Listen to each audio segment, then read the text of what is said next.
It is Tuesday, April 12th, 2016 at 1 o'clock Eastern Time. It is Free Cone Day at Ben & Jerry's, and this is a special edition of Higher Ed Live. I'm your host, Ashley Budd, digital strategist at Cornell University and producer here at Higher Ed Live.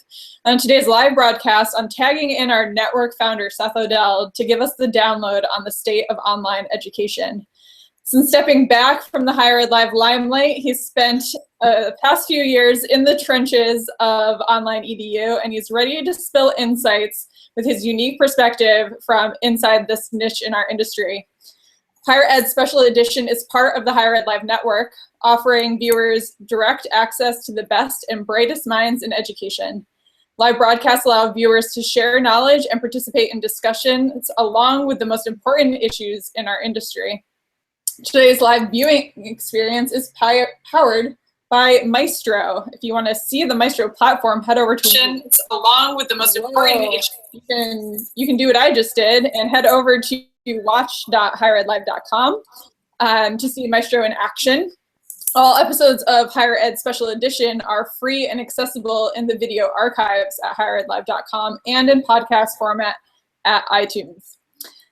This particular episode itself is made possible by Funnelback, an on-site search engine that engages your students by uniting content from across your university website, combs it with relevant promotions and exciting search tools such as course finders, expertise finders, location-based searches. Your search strategy will be enriched by meaningful insights into your users' needs and habits, ensuring that you don't lose your current or prospective students to the competition.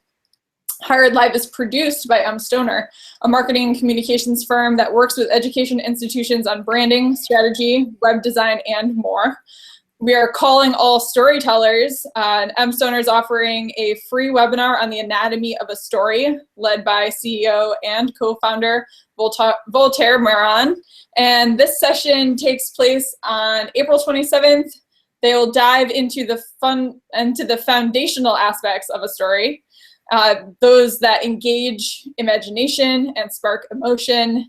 Voltaire will explore the ways in which you should use your storytelling techniques to reveal and build your brand.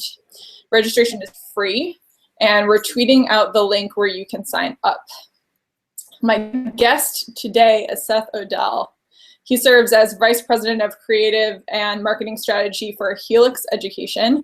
Seth collaborates with colleges and universities to develop their brands, craft meaningful messages, and deliver integrated, results-driven campaigns. Seth has had quite the journey through our wide, vast industry that is higher education, and he's a dear friend. I'm so excited to have him back on Higher Ed Live, and without further ado, I want to welcome Seth Odell to our broadcast. Hey, Ash, it's awesome to be back. Hard to believe. I think it's been almost 2 years since I was on an episode, but I follow the network every week. Love all the work you're doing. Mallory and Stoner's doing, all the other hosts, and very excited to be back this time on this side of things. Well, Seth, for our viewers today that don't know much about the Odell Journey, you kind of just give us a quick recap of where you started, your journey from UCLA to Southern New Hampshire and now to Helix. What was that like? Absolutely. So the way I like to tell people is higher ed is in my blood. I'm the grandson of a college president of Nazareth College and Sacred Heart. My grandmother built out the first adult advising program in a junior college in Albany. So really, this is an industry that I'm really, really grateful to have found myself in. So as Ashley said, I worked at UCLA for just a little shy of 5 years. I was really lucky to be part of what I call kind of the first social boom in higher ed. So it was, the 2007 to 2011 window. We were all trying to figure out this Facebook and Twitter stuff. And it was a blast. Started doing video in media relations, moved into marketing with one of their graduate programs. And then in 2011, moved to Southern New Hampshire University. So it was a big leap from Los Angeles, still miss it. But I really wanted to work in the adult and online space specifically. It was an area of the industry I knew was growing, and I really wanted to be on the forefront of it. And so I was lucky enough to have 3 jobs with Southern New Hampshire University, my final one being an AVP of Integrated Marketing, and I was lucky enough to get to be really responsible for getting to help concept, write, art direct, oversee their creative strategy for their national advertising. So to put it simply, I always tell people, if you've ever seen that bus tour where they drive around, that I was on that bus. So that was the work I got to do. It was an amazing time, really amazing growth for everybody. If you're tuning in today, you probably are following the space. Kind of the growth that SNHU experienced. Had an absolute wonderful time there. The team there is just an immense talent. I was very lucky to work with some of the finest folks in our industry. And then just in July, I took the leap to Helix Education, and I moved to Salt Lake City, Utah, of all places.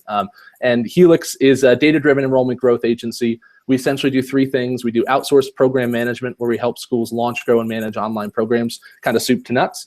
We also have a full-service enrollment marketing agency, everything from media buying to digital, direct mail, you name it, we do it, and do it really, really incredibly well.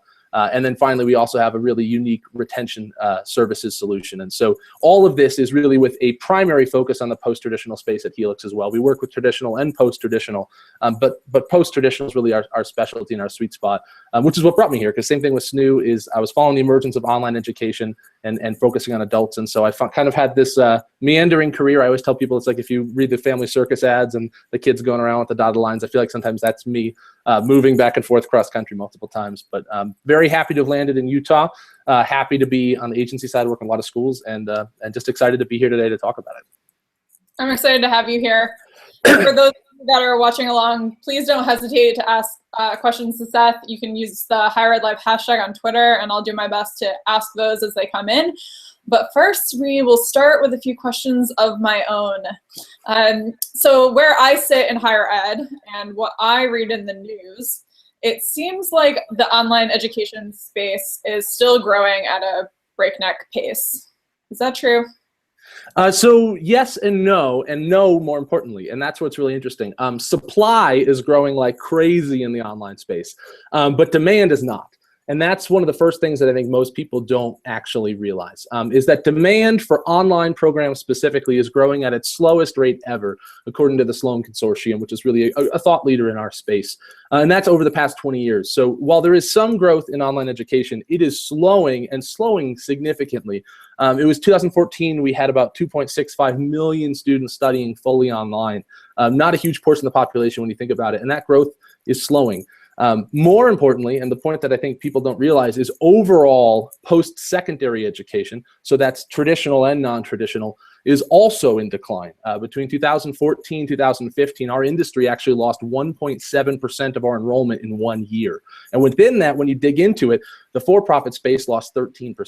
13% of their enrollments in a single year. And now it's not just the fact that the economy is improving, which is a part of it. Obviously, our industry, as everybody knows, it's counter-cyclical. So the better the economy does, the less likely people are to pursue their education. If they can get that job without that credential, a lot of times they will. When that economy starts to slow down, people are looking to kind of tool up.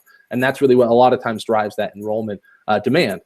The other thing that people don't realize is high school graduation rates in this country are actually in decline and not going to reach the peak they were in 2009 for almost another up to 10 years, 5 to 10 years really. And so that's purely a baby boom population statistic, but it's an important one if you work in the traditional campus, because the reality is when we talk about online education growing, supply, yeah, it's growing like crazy. We are all rushing to this space, but demand is at its slowest rate ever. And overall for our industry, we are an industry in decline.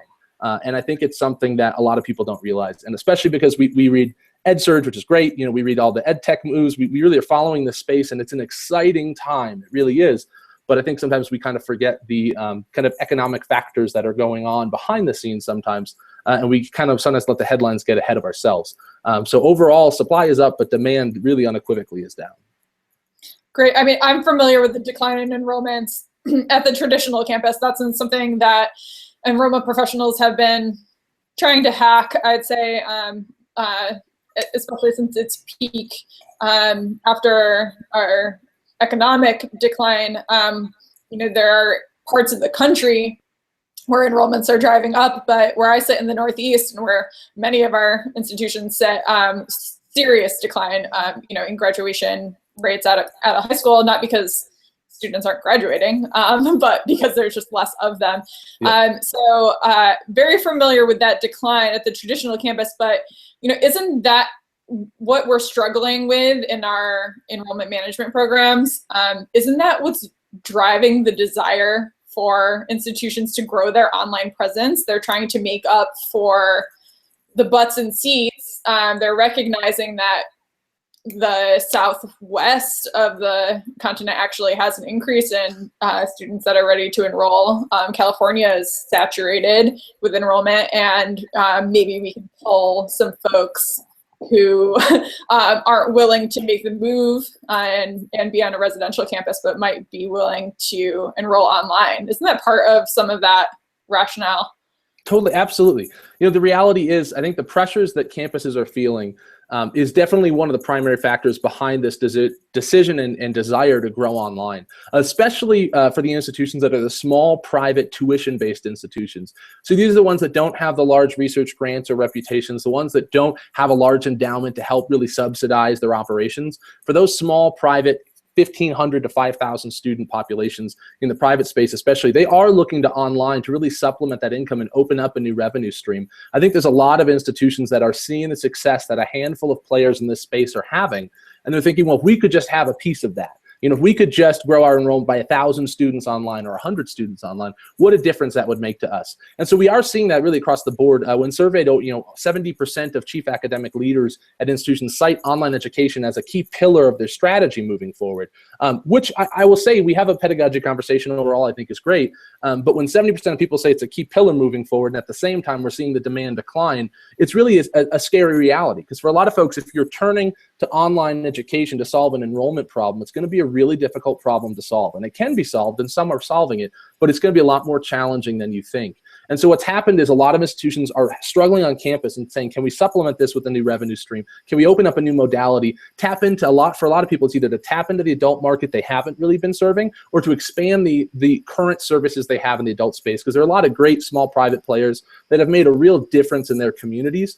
Starting in the 70s, 80s, and 90s, launching programs that worked for busy adults. And for a lot of them, they're starting to see a decline in campus enrollment. So they're seeing that people are no longer going to take classes at night or on the weekend because they no longer have to. And so if they're not launching that online program, the reality is they're losing those students to national players in the online space that are. And we saw that at SNHU. We saw hundreds of students in cities all over the country that we'd go to, and we'd be picking up hundreds of students in St. Louis, hundreds of students in Nashville, and we'd wonder, it's amazing that these students are coming to us and not to a local player, but a lot of times it's because those small local players weren't expanding as much into that space. And so we have seen that expansion. It's coming, it's happening, but what it's caused is really a saturation in the market, because that demand is still in decline, and then supply is, way up in some areas of our industry, absurdly up in a couple pockets. And so that's really what we're finding ourselves in, is within the online education space, we're all kind of crowding to the same party, to the same pockets in the industry, and really oversaturating these few specific areas, while really to an extent leaving a couple other areas that offer good opportunities still a little bit untapped. Great. I've got a question from Alfredo. He's a software developer at LinkedIn, and he's asking about the education industry as a whole. So if universities are adopting online education, where else are we seeing this? Are you seeing it in elementary, high school? I guess that's looking to kind of solve an academic problem rather than just an enrollment problem. What's the academic side of this? Totally. So from just the pure modality perspective, we're definitely seeing that. Within even the elementary and middle and high school levels, there really is a shift to doing some components of online. And so there have been actually for several years, fully online high schools.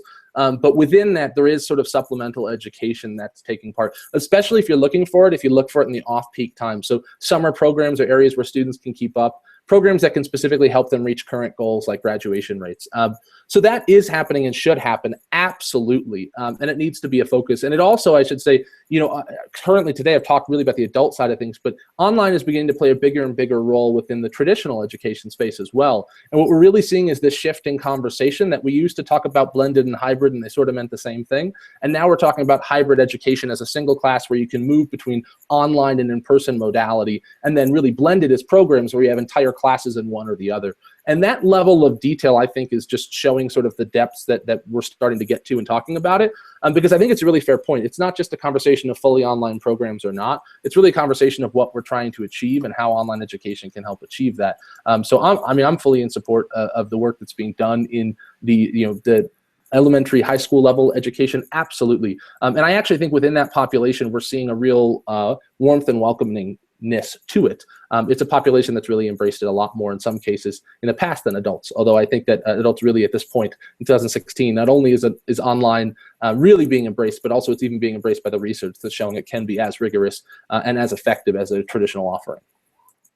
Great. So it sounds like elementary, high school, there's room to grow there. If we're getting back to kind of the business of online education, what areas are in the most saturated in the space? Is it, and where might we want to back off from our new strategies if there's not a lot of room to grow there? So that's a really great question. And I'll help clarify Alfredo here. Within the post-traditional, within the collegiate level specifically, when we look at colleges and universities, there's really, the first area that we're seeing oversaturated without question is the graduate level programs. And so when you look at graduate education, there's a couple things to consider. Obviously, it's a smaller population than the undergraduate population. And also its demand is more impacted by economic situations a lot of times. But what we're seeing is schools are rushing to launch graduate programs first. And there's really two reasons for this. The first is politically, it's usually easier to launch a graduate program at a university than it is to bring on something like an undergraduate program, because typically it's owned under a single dean, under a single school, and there's just a straighter line for approval. But more importantly, the reality is that launching a graduate program online is simply more affordable. If a graduate program has 12 to 18 classes, that's just going to be more affordable to bring online than it will be for an undergraduate program that has up to 40 programs or even possibly more. And so what we're seeing is a lot of schools are moving into this space, specifically in the grad area, and specifically in MBA. I can't tell you how many online, I can tell you, we have over 450 online MBAs in this industry right now.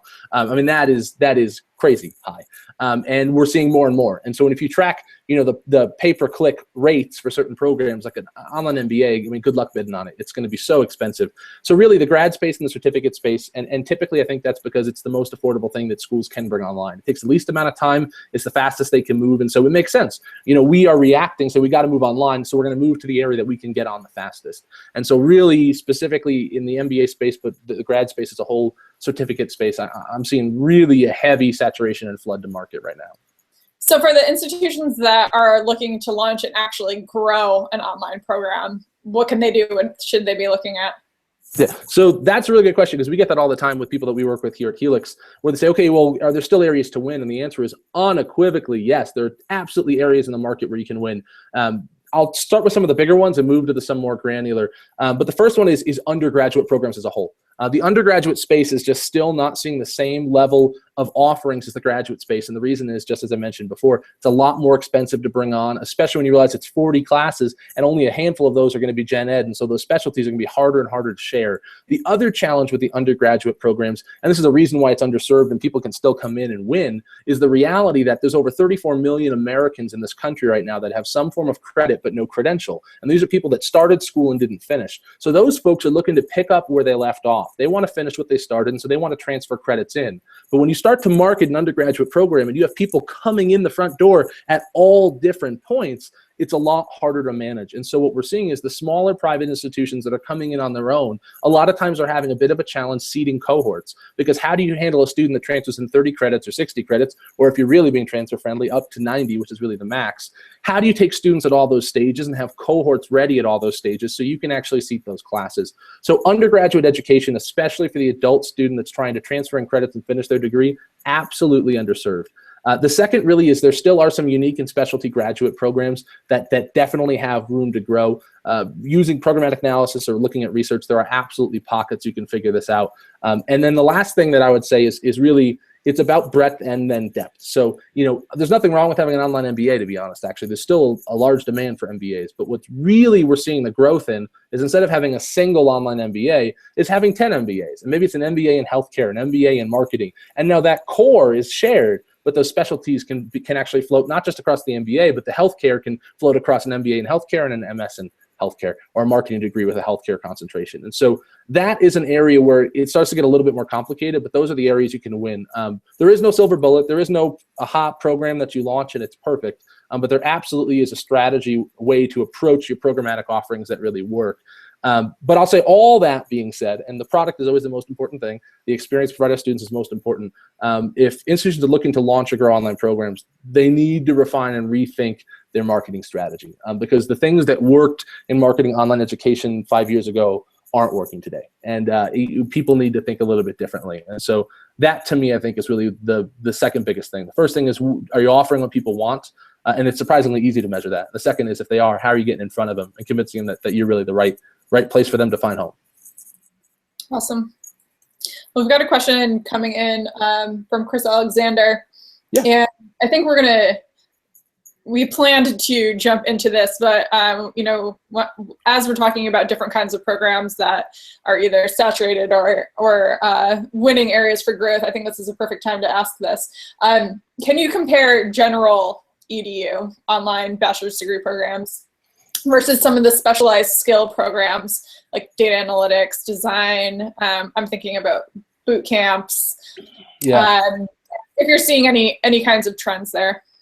Okay, awesome question. And Chris, how's it going? Anyone who hasn't listened to Chris's podcast, please do. Chris, throw a link out in the back channel. You know how that works.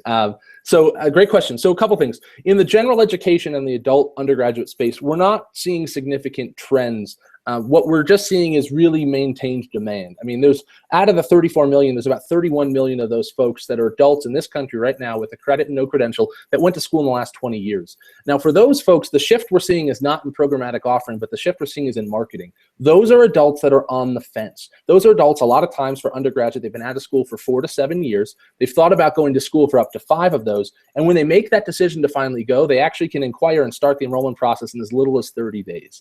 And so what we're seeing is one fundamental shift.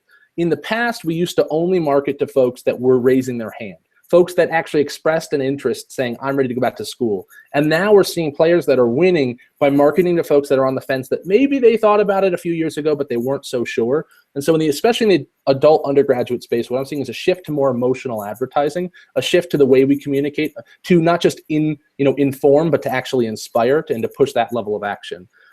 When we look at some of the specialty skilled programs, there's 2 levels to that. Within the kind of traditional credential space, data analytics and some of those things are definitely big. BI is definitely big. But there's one caveat with that too. A lot of those programs, when you look at business intelligence, data analytics, there's huge employer demand for them. I'm right here in Salt Lake City. We are actually one of the bigger tech hubs in the country. Huge demand for those. The challenge is those are demands by employers, not necessarily demands from the market.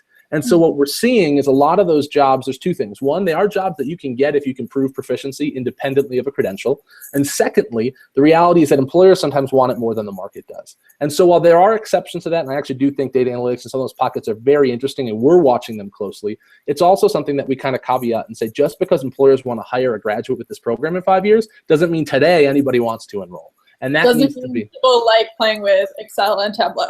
Exactly. Well, you're going to need to if you want to work in that space. And then the last piece, and we'll tip the hand because this was you were going to have at some point, was boot camps.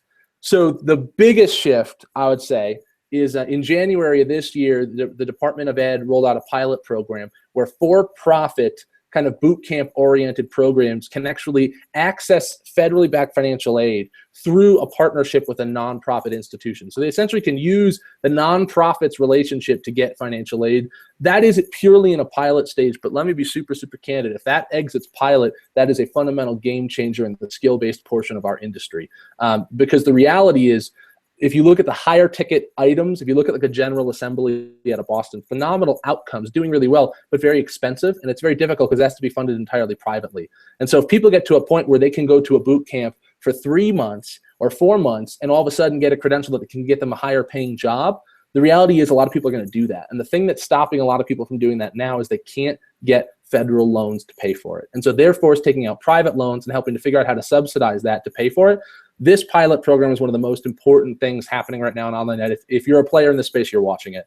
Very, very curious how it's going to play out. It could stay in pilot mode for a long, long time. They haven't been entirely clear exactly when the next step's going to be. But if that opens and for-profit companies can access federal aid specifically for certificate-based and skill-based offerings, and they're going to do that, I don't know if that'll happen.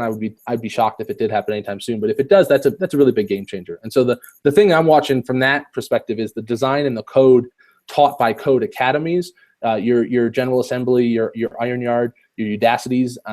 That to me is a very, very interesting space worth watching. Very interesting. What is the this is a personal inquiry question myself. Yeah. What are those you said they have to have a nonprofit partnership? Yes. So right, they basically partner with the nonprofit university. SNHU entered into a partnership with one. A handful of others did this within the pilot. And so they partner together essentially. To be candid, I don't know the depth of the relationship. And I know that essentially they're sharing the relationship with the accrediting body. That it's the accreditation that allows them to access the federal loans. I will say it's not a relationship I'm fully unaware of as far as understanding at its depths, as far as exactly what it takes. But it is that relationship with an institution, so they essentially can kind of slide under their accreditation, which is what allows them to get graced in to get federal aid. Great. Well, I want to get back to marketing a bit because of your expertise and because I think it's a valuable conversation to have regardless of whether you're going into the online ed space or not. You mentioned tapping into emotion in marketing, and I know that you have some other pro tips on more on the kind of technical side of where you should be thinking about where you should be putting your marketing dollars, what your marketing strategy, what that mix should look like. So when you say institutions need to rethink their marketing strategy to win in the online space, what are some of those things that they can do today to make that happen? Really, really great question. This is like right in my wheelhouse. I love this one. So understanding where institutions can win today, there have absolutely been some shifts. And the thing is that they need to understand where they can win and where they can't. And so the first thing I would say is, one of the primary lead drivers behind most online programs right now is pay-per-click. Paid search is just a huge, huge driver. So first off, paid search should be playing a role, but the reality is the keywords that people were able to win on in paid search years ago, they can't necessarily today. So online MBA is just too expensive in a lot of cases. It's just not something that we can bid on, but what you can bid on is those really more finite options. So online MBA in healthcare management, online MBA in sports management. And so understanding that, well, we can share the online MBA core, and so we can pick up those students, but getting them off of those specialty keywords, that's the first thing. You need to really, really go after more of those low volume nationwide keywords that are really specific, because that's one of the areas you can afford to play. It's just so hard to compete with the biggest players otherwise. The other one that's always interesting is PPI or pay per inquiry or CPI, cost per inquiry, where you're actually working with directories. This is always a controversial conversation, but I will actually say that they really play a critical role. And the reality is that if you want to grow, measuring and predicting demand is very difficult initially. And so having a directory partnership can actually help a lot. And so a lot of partners will start with heavier directory and pull that back. But the reality is that it gives you something for your reps to work on now, even if it converts at a lower rate. The other thing I will say, even on the local level, is if you have the broader breadth of programs, traditional media is a huge, huge player. So if you can get into the traditional space, it's a huge place to win. There's actually not a lot of institutions, very few nationwide on traditional media, but even locally, you should look within your markets who's really running television. And not that, excuse me, branded athletics television about campus experience, but really specifically targeting more towards adults. That is an opportunity. The challenge is you need enough of a program offering to make that kind of wide megaphone approach of traditional media work. For those that have, that's what really helps scale. And so behind the success of a lot of online growth right now has been institutions that have a broad enough portfolio of programs that they can successfully operate in traditional media and still drive a cost per enrollment of $3,500 or less. That's been a huge secret. But all of that said, I would say that the thing, if I share anything else, is there's really a concept that we talk about at Helix I think is so important, which is one voice. And it's the fact that the market is more competitive and complex than ever. And the reality is, and it's spooky, today will be less competitive than tomorrow will be. And so it's consistently getting more and more competitive.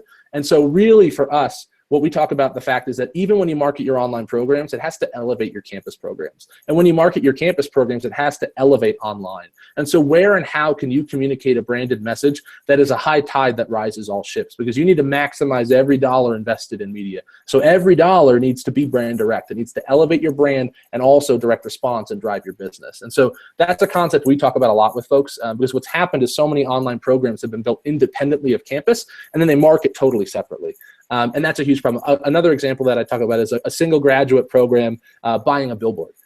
Generally speaking, and there are exceptions, but generally speaking, traditional media like out of home, like a billboard, you should never use to market an individual program. If you're buying a billboard in the highway, it's your chance to talk to everybody. So how about you talk to everybody and tell them about everything that you offer? But that doesn't happen. Colleges of business right now, direct.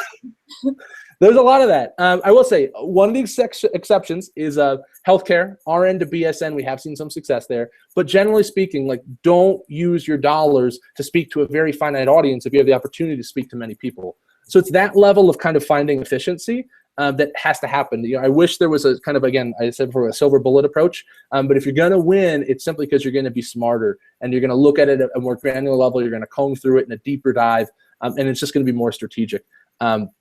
And then the last ones that we can get into separately, but I would say is remarketing is huge, retention is now huge, and then really thinking about whether or not you need partnerships and what you can do in-house and not making a conscious choice is key. But all that, I'll leave one more tip. The tip I love to share is don't sell the industry, sell the institution. That's the number one mistake. The number one mistake being made in online education right now is that people sell the industry, not the institution. What I mean by that is, how many times have you seen banner ads, 100% online programs? Well, that's just selling online education. You're selling the modality. You're not selling you. So it really, whenever possible, at as many touch points as possible, we need to communicate why us. What's our differentiating factor? Why should people choose our institution? Not choose to study online or not. We're not in the business of convincing people which modality is right for them. You know, we're in the business of making sure people know that if they want to pursue their education, we, insert your institution's name, is the right partner for them. That is so key. Because otherwise, if you're just saying 100% online programs, you're only communicating to the person that wants to buy right now, this second. And that's a very small portion of the population. We want to communicate to people with a message that gets in their head and they start to think about it. And then 2 days later, they're like, you know what? I really think that message they said resonated with me and who I am. I'm going to go look into more information. So don't sell the industry, sell the institution. Number one tip of the whole show, most likely. We'll see so far. Well, there's a lot in there, and I think we're making some really great points that are not just for online ed, but for whatever program you're pitching, right? So I want to dig into that a little bit more, and I want to ask you about, you know, what it takes in 2016, what it has been taking in the past 5 years to be able to communicate these mission-driven messages, to shift our traditional communication to think like marketers in higher ed. I think it takes a reorganization for most places. It takes new budgets, the ability to bring in new partnerships, and you know, there's some fundamental shifts that have to happen on campuses. So what about those kind of partnership opportunities and the ability for institutions to kind of shift the way they work to make online ed marketing, or, you know, programmatic marketing in general happen? Totally. I think that's actually one of the most important questions, and the reason it's not answered enough is because it's such a big challenge to take on. But how are we structured? What is our strategy, and why are we doing things? Yeah. It's not, you know, we're not nimble, we're not agile. Yeah. So it's a huge problem. I mean, I would say that, like, when we look at it, there's essentially sort of 4 ways to go about growing your online programs from a structure perspective. You know, the first is that you can grow your in-house team, building an in-house agency, running things in-house. That's what we did at SNHU. We had a digital partner that we only had 2013, and then a media buying partner. Everything else you ever saw was done by some amazingly talented folks, all working internally for Southern New Hampshire University. So that's one option.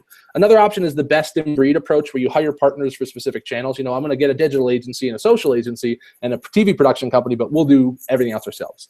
Then you have like an agency of record model where somebody oversees everything. There are some benefits to that. One of those, I think, is that those partners are channel agnostic. Because when's the last time your digital agency called you up and said, hey, you know what? We think we're inefficient. Take some of your money back. Doesn't happen a lot. And so when an AOR relationship, you're able to shift those spends from channel to channel, and that's a real benefit. And then the fourth option is OPM, outsourced program management, of like, okay, we're going to partner with an outside company to help us launch, grow, and manage our programs, everything from potentially course development to marketing to hiring faculty, the whole thing. That's a rare decision and a long-term decision, but sometimes the right one. What's most important, I think, is not which one you choose, whether it's in-house, best-in-breed, AOR, or OPM. What's most important is that it's a conscious choice, and that you've had a conversation internally, because those choices are going to impact how you grow, how fast you can grow, and some of the ramifications even financially on your institution. And there's pros and cons to all of them. Obviously, we have some of our own opinions at Helix, but that said, it's about what's right for you, and it's about finding the right partnership level, even if it is entirely, we're going to do it all in-house. The challenge, I think, that's most important is in making it an intentional choice. And the institutions that are winning right now are all of the institutions that we really talk to, the ones whether they're coming to work for Helix or people I just know in the industry on the outside. I was over at UPSIA last week in San Diego and talked to some fantastic folks from some really great institutions. The folks that are winning right now in online education are making a conscious choice about how they want to attack this. What is their strategy? And they know exactly what they're doing and why. And so whatever you choose, my biggest advice is make a choice and make it the right one for you, because not making a choice is making a choice. And inaction in itself can be action. And so I think that's what I would say, is that all four have great opportunities. Truthfully, it's like a whole show to tackle all of it. But happy to, at any point, talk about all that. But I think making a choice of which partnership is right for you or not is so critical, because people are doing that right now. They're reevaluating, thinking about it. And if we're not, we're kind of put on our heels. And making that choice of we're going to look at that, that's about getting to the balls of your feet and be able to move a little bit faster. So with any of those organizations, organizational models in place, what's the focus? What's the key for moving forward? Sure. I think it's really about understanding, first and foremost, marketing your current programs. What's the mix that works? How are you going to launch, grow, and manage your new programs? Because new programs are going to be critical to reaching that mass to get to traditional media. But really, ultimately, it's about ensuring that someone, whether it's in your company or on the outside, is looking at you at the entirety of your marketing strategy. So always starting at the forest and then moving into the trees. What is our spend? What is our cost per enrollment? How are we doing? And then within that, let's look at both programmatic performance, but also channel performance, attribution with direct attribution, which like a pay-per-click is easy. They click this link, they fill out the form. And then really looking at blended attribution of, okay, TV is really tough. It's going to come in as organic traffic, either directly to your homepage or through branded search. And sometimes you have to pay for that twice because it's branded search and they click an ad. And so understanding that is so important. That's the most important thing, is who is watching your spend. And so the thing I always tell people is, how has your campaign performed in the last 72 hours? And what have you done to improve it? And if you can't answer that question of here's how it performed and I made this change yesterday, that's a challenge. Someone needs to be making that level of calls, because if we're not responding as fast as we possibly can, other people are, and they're just going to out-optimize us. So that would really be, I think, kind of the biggest thing I would look at. Yeah, and if we're not looking at the marketing mix as a whole, all of the offers, regardless of online, on campus, and we're not looking at that at the cabinet level in the institution, if you have marketing buried 7 layers beneath your campus grounds, there's no way to move that conversation forward, right? It has to be at the top. Yeah. Great. So we've got a great question coming in from co-host of mine, Rob Zinkin. He wants to hear a little bit more about retention, because we know retention is super important, especially in online ed. So where, with the marketing lens, where can marketers have an impact in retention? So super good question. And retention is a huge conversation. And what's up, Rob? It's awesome to see you on the back channel. It was great seeing you. I saw him at AMA this year too. It was actually a highlight for me. So there's a lot to unpack in retention. There's a lot of things happening in the retention space that's more in the coaching space that's a little bit different. But there's a lot in marketing too. And so I'm just going to kind of throw out a few things kind of in any order, and we'll see how they come out. One of the first things is a very enrollment specific one, which is that when you do connect with a student, it's really critical that we understand what's driving their desire to pursue their education, and that we actually capture that information in a CRM. And the reason is, from a retention perspective, we, as the folks that are at the top of the funnel bringing people through, need to capture the motivations behind why a student is persisting. And so when there is a challenge, we can, and with the most sincerity and politeness, not in any other manner, remind them of why they originally engaged with us, and really make sure that they're making the right decision if they choose not to persist.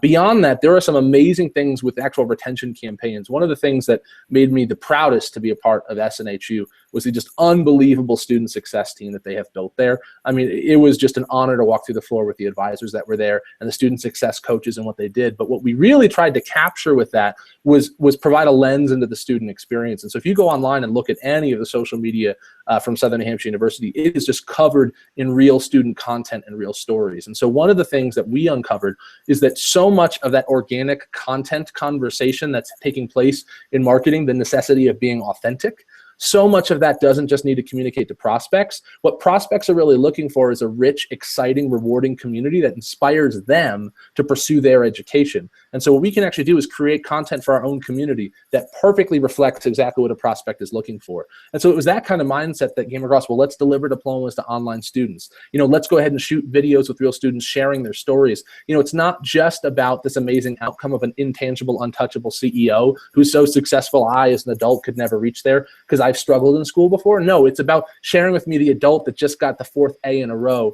and he or she has a family and works 2 jobs. Sharing that story on social media doesn't just rally the community around that person, but I, as a prospective student, when I come into social and I look at that, all of a sudden I'm like, wow, I want to be a part of this place. And when we were at SNHU, one of the things that we saw was up to 40 to 45% conversion rate for people that asked questions on social media. So if you raised your hand and asked a question, we immediately knew you were a high priority prospect. And so the reality is they were already going there looking for that like lens into who we really were. So from a retention perspective, I think a lot of it is identifying the milestones for students and really ensuring that we're elevating those and making them exciting. And then beyond that, I would just say supporting our internal coaching, advising, support staff with really rich content that encourages students to continue. You know, there's a lot of great data points that show where students struggle. So I think that I know I probably only half answered Rob's question, and I hope if folks in the back channel have better ideas than me, bring them on, because I think this is just the beginning of this conversation of marketing's role in retention. But it's one that I think is really exciting. And so I really appreciate the question, because I actually think this is one of the areas that you talk about where we're going in the next 2 to 4 years. This is an area that people are going to start winning at in a real meaningful way. Great. Well, you know, I think that 40% number is a huge number, and I can only imagine, you know, not just the conversion rate on that student, but their ability to bring in other students, right? We know how strong word of mouth is and personal connections, especially on social.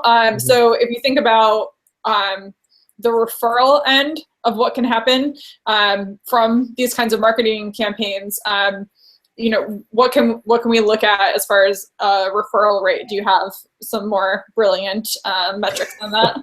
Yeah, so I would say first and foremost, when I talked about the most important thing earlier, this is now the new most important thing.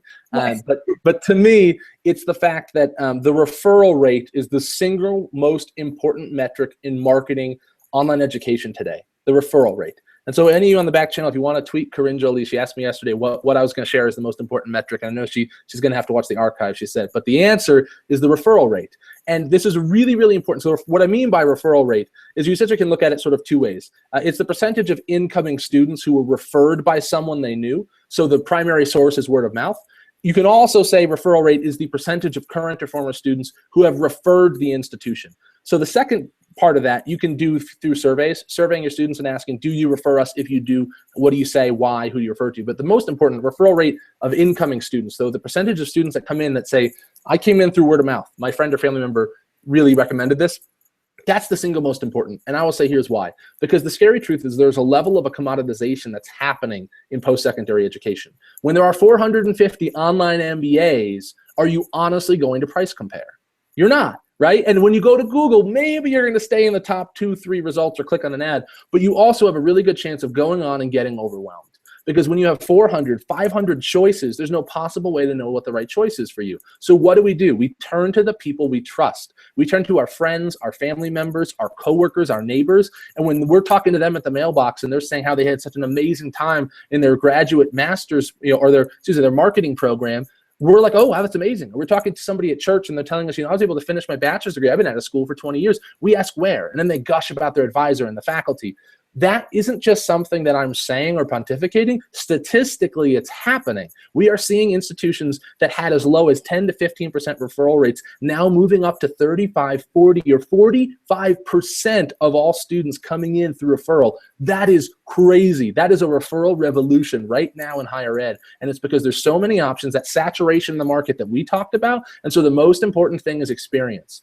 The most important thing is your students, your alumni, and what they're saying. I mean, there's times I was very, very lucky. I got to be in Savannah, Georgia last spring with a wonderful SNU student who was a police officer. In his first 6 months, he recruited 6 fellow officers to all join Southern Hampshire University. 6 months, 7 students, only one of them brought in through advertisements. The rest all brought in through word of mouth. And that's both anecdotal and qualitative, but there's also quantitative statistics that are showing across the board, the institutions that are winning are seeing higher and higher referral rates. And so even that goes back a little bit to Rob's question about retention, but it's also retention and marketing together. And this idea that really investing in the student experience is providing very real ROI for institutions right now. And I'm telling you right now, the referral rate is the number one thing to watch. If you don't know your referral rate, figure it out. You can do a how heard survey with your current students that are coming in. You can also survey your current and past students to ask them if they have referred, and start tracking that on a quarterly basis. That's the best thing that you can do to really start to understand what percentage of your leads that are coming in are organic.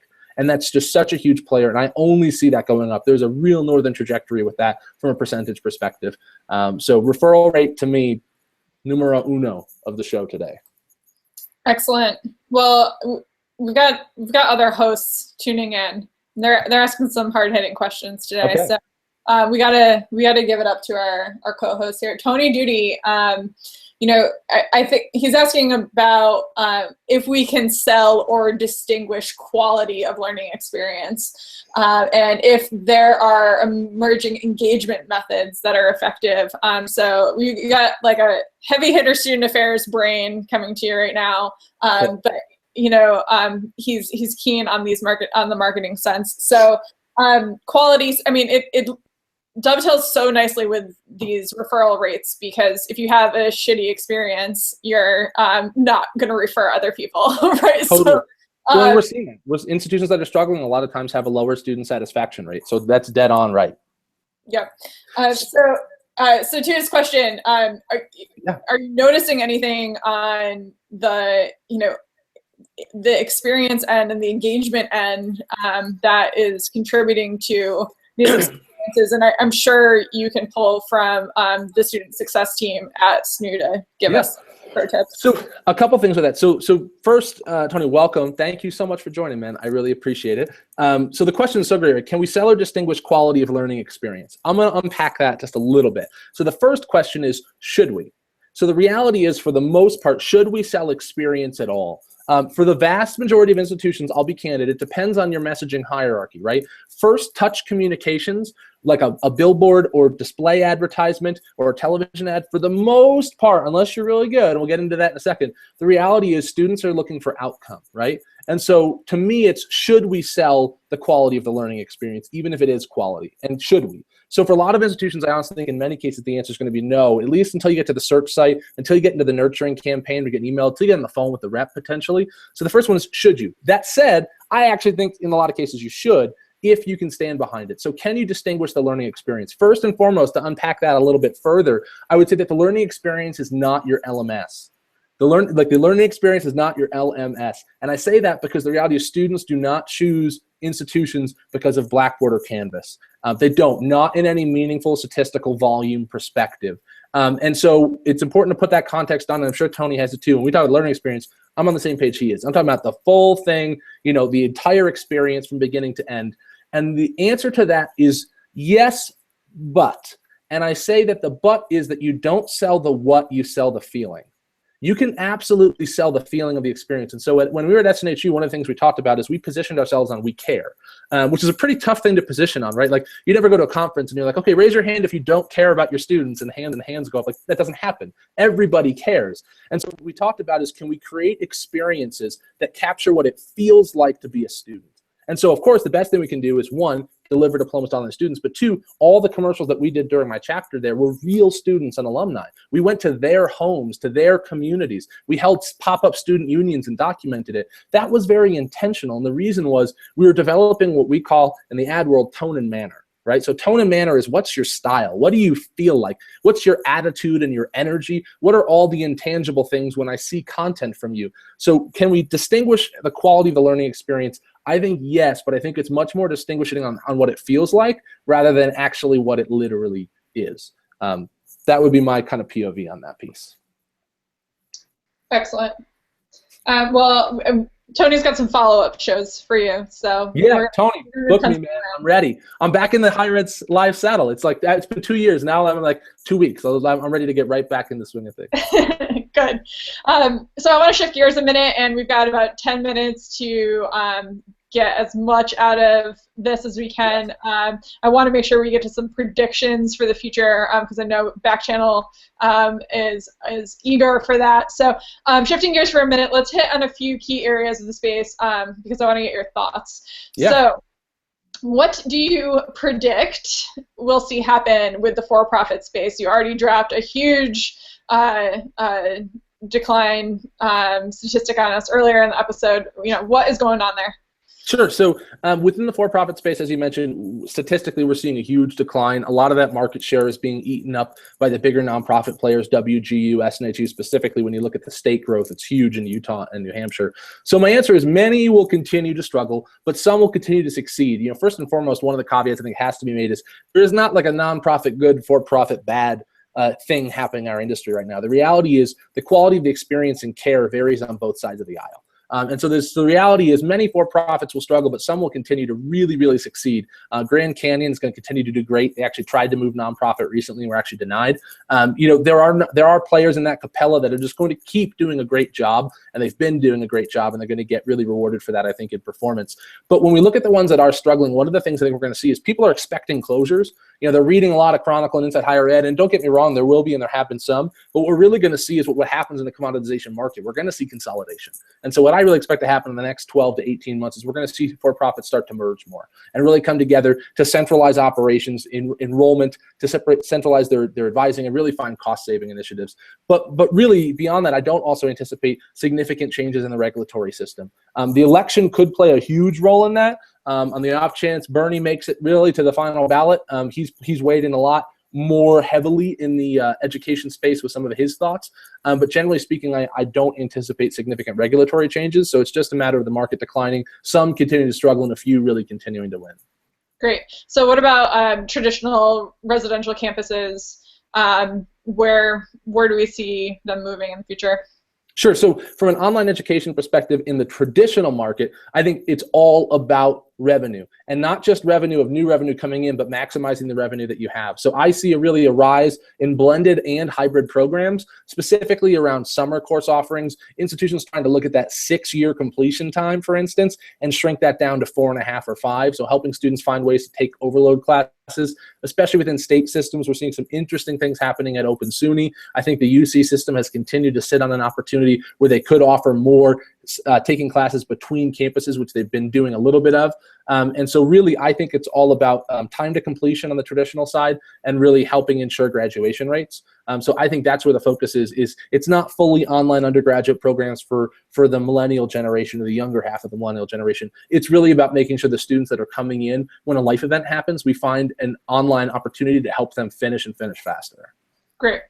And how about these certificate programs and boot camps? I know we got to this a little bit earlier, but anything else you want to add to their shift? Yeah, I would just say two things. One, I see more institutions trying to enter this space. So traditional institutions trying to come into the certificate and the boot camp space. Two, as the economy improves, I see more demand growing for this actually, just because the speed to completion is so short. If you can finish something in 3 months rather than 2 years, it's a huge difference.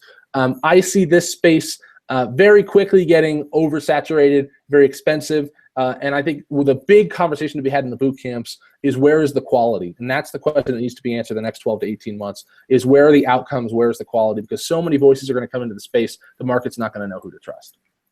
Okay, so here's another selfish question for me, but is this where continuing education fits into? Where we have, many of our institutional missions are to engage our students in lifelong learning. Is this, certificate boot camps, we might see an opportunity to retarget alumni? Absolutely, it definitely can be, and it should be. You're right. For a lot of institutions, it's about it needs to be missionary. So it needs to be about the mission and what's driving it is missional. And so the idea is definitely that we need to know why we're doing it. But I think you're very right, especially that there's a lot of folks that are looking to tool up. And so we've actually had this conversation with clients before. You're very right that especially can I tool up in project management or specifically in a finance area or these little areas that are going to help advance my career further. That is a very good point that a lot of institutions right now, you complete the formal degree and then you're sort of on your own. But we all know, having worked in the workforce for a while, you definitely reach points in your career where you need to have increased skill to match the challenges you're facing. And I think a lot of people would say they didn't feel like they could turn back to their traditional alma mater to get further support for that. I haven't seen some people playing deeply in that space, but I'd love to. I think it's a really, really great call. And I think it's one that would really fit well with what a lot of our institutions are doing. Good. Me too. Okay, so we didn't talk about competency-based education, and this was, I think last time we had you, years ago, we were talking about competency-based education, and there's so much happening with it. So again, we might need to come back to this, but there's still a lot of buzz in the space now, and I just want a quick check-in on where we're at and what you see happening. So yeah, and sorry to not get to this one sooner, but I'm super excited to mention it. So competency-based education, CBE, has obviously been around for a long time. Western Governors has done some phenomenal work in this space. SNHU, very worthily just gets a lot of credit for the work with College for America. Capella has FlexPath, but more and more institutions are looking to move to this space.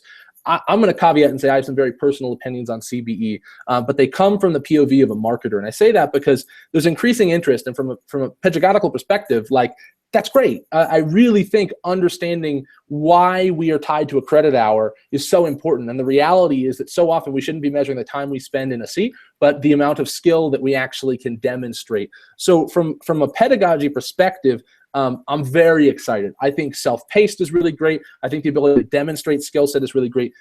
From a marketer's perspective, there's massive challenges. And one of the first challenges is that typically what we're seeing in the CBE space is this move to low-cost models, $5,000 associates, $10,000 bachelors. The problem is if you're not doing a B2B play and actually working with corporate partnerships, if you're working to the market, a lot of times we're seeing a pretty much similar cost per enrollment to acquire the student, and yet your product, your CBE experience, might cost a quarter of what your regular degree would. And so from the economic perspective, I have not seen it work in a lot of places because I feel like what's happening is it's a low-cost offering that either we run at a loss, or we simply can't provide the level of services students need once we have them because we're trying to keep our overhead so low. And that's really important because persistence is really, really low for a lot of CBE players. I mean, I've heard it as low as 5% graduation rate in a couple pockets. Now, not in all cases, and there's some that aren't, and I'll say even, Western Governors have been around time, they're more tied to the credit hour, but there is a level that what scares me is as a marketer, how do we drive interest in these programs? Because there really is a race to the bottom from a cost perspective. And so I really look at that from the business model. I have a hard time wrapping my head around it. I see a lot of people still rushing into the CBE space. I think a couple things that will save it is I think we're going to see more and more a shift that maybe CBE can be a little more of a prior learning assessment tool.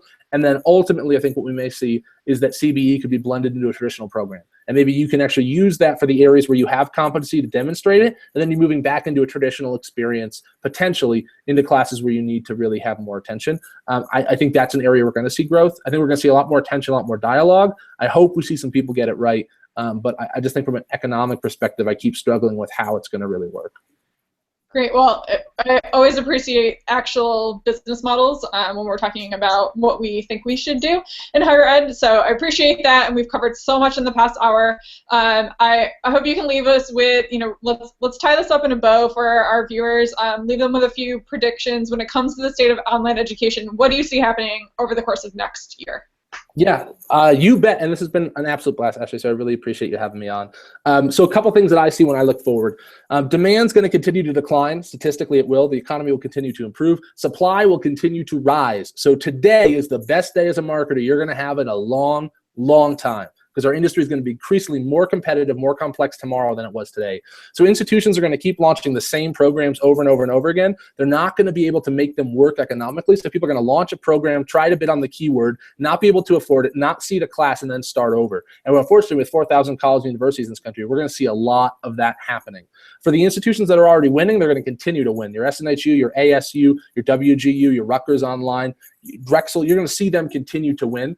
The for-profit space as a whole will continue to decline, but I'll challenge all of you to not look at it just nonprofit and for-profit, but really dig in a little bit deeper. I think CBE, many institutions are going to chase that further. I hope they find something that I don't see. And if it's out there, I think there are the right minds in this industry to find it. So I really look forward to being proven wrong, but I worry that we might just be chasing things a little bit in that space.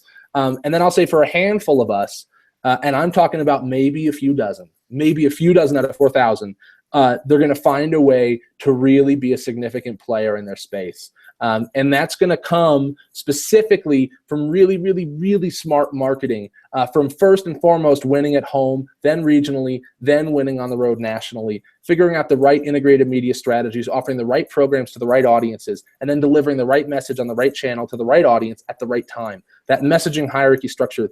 There's going to be, and I mean it, a few dozen maybe that get this thing right and grow in a meaningful way. A few, the rest of us will squeak by and attempt to maintain our current enrollment numbers, and a lot will suffer from decline. And that'll just be a matter of not having as robust a plan as possible. So all that said, the thing I like to leave people with, and I mean this one sincerely, I always tell institutions, if you want to win in the next 8 to 10 years, you have to win in the next 3 to 5. If you want to win in the next 8 to 10 years, you have to win in the next 3 to 5. And the reason is, as we continue to have more and more programs enter the space, we're going to see that referral rate continue to go up. And the institutions that are already offering that education are going to be leverage their existing student body to deliver low-cost, organic, high-quality leads. And those that don't have that student body are going to have to go to PPC and just to directory alone to try and fund everything. And they're going to find that economically they can't make that work. That those channels are phenomenal when they're part of a broader integrated media strategy. And so I really think most importantly, we're going to see in the next year is a few dozen are going to start to really get it right. And some players already are. But unfortunately, there's kind of two sides of this thing, those that are figuring it out and those that haven't. And then those in the middle, there's a few that are going to cross from one side to the other. So I think we're actually going to see a lot happening, but most importantly, you're going to see a continued saturation. I mean, I'm not kidding when today is the best day you're going to have in all of 2016 as a higher ed marketer, because tomorrow and next month, it's only going to get more competitive. Thank you for shining the light on our future, and it's always a pleasure to have you on. I wish we could do this every week like we used to back in the day, but you know, we're getting old. So Seth, thank you so much again. For everyone who tuned in, thank you for the questions. Thank you for being here with us for an hour today. Thank you, as always, to our program sponsors, Funnelback and M. Stoner. And just a quick plug for our next episode coming up on Wednesday, April 20th. Tony Duty speaking with Peter Lake about higher ed law and Title IX. Really important discussion. Always great to have Tony bring on our legal friends here. So thanks again, Seth. Thank you, viewers, and we will see you next time on Higher Ed Live.